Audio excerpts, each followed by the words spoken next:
Do you think that's also leading? I mean, I know the church planting movement, which I guess is a lot, in a lot of ways, similar to the missional. Do you think that's leading to young men basically just going out and saying, "Hey, I can participate in the church planting movement, move and move and move, and not never get established"? Yeah. There's a difference between tumbleweeds and trees. Right. And there are a lot of tumbleweeds. And I think even step on toes here, a lot of my friends, I say this out of concern, not at all out of criticism, but real genuine concern. There are a lot of people today who are really rejoicing in the doctrines of grace. And they're getting the fact that it's God. The story is about God and what He has done in His Son, Jesus Christ.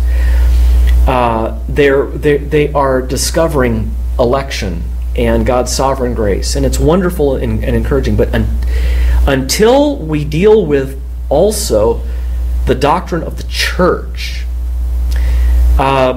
it's going to be, the doctrines of grace are going to be firmly planted in midair.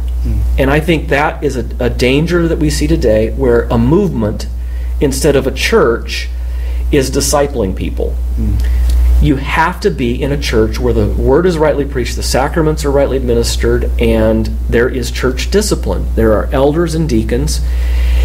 And my concern today is we have basically moved away.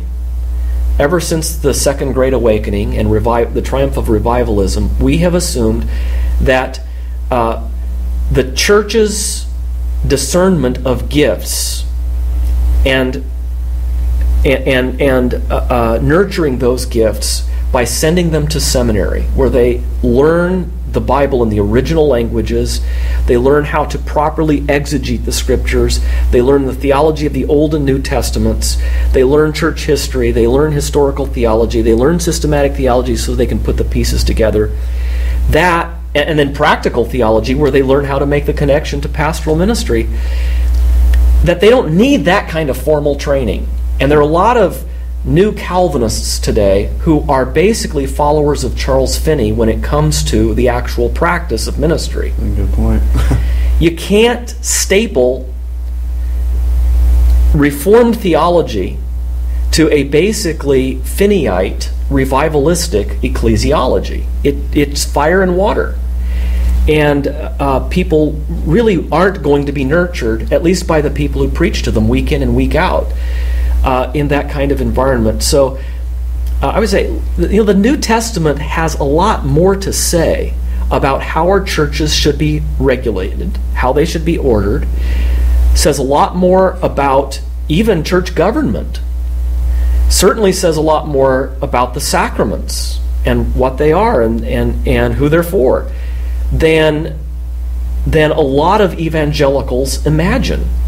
They say, well, we've got to be clear about the gospel, but the delivery mechanism that Jesus set up for communicating that gospel, not just to new Christians, but or would-be converts, but also to people who've been Christians their whole lives, that delivery mechanism, that institution that Jesus founded for that purpose, is also given clear direction in the New Testament.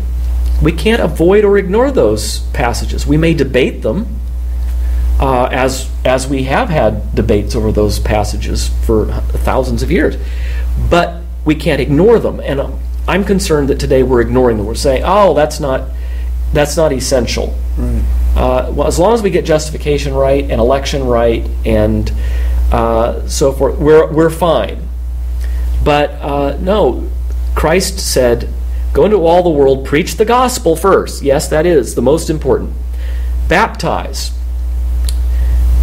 And teach them to obey everything that I have commanded you. Everything. And those commands include whatever Jesus, through his apostles, commanded for the regular ministry of the church through pastors, elders, and deacons.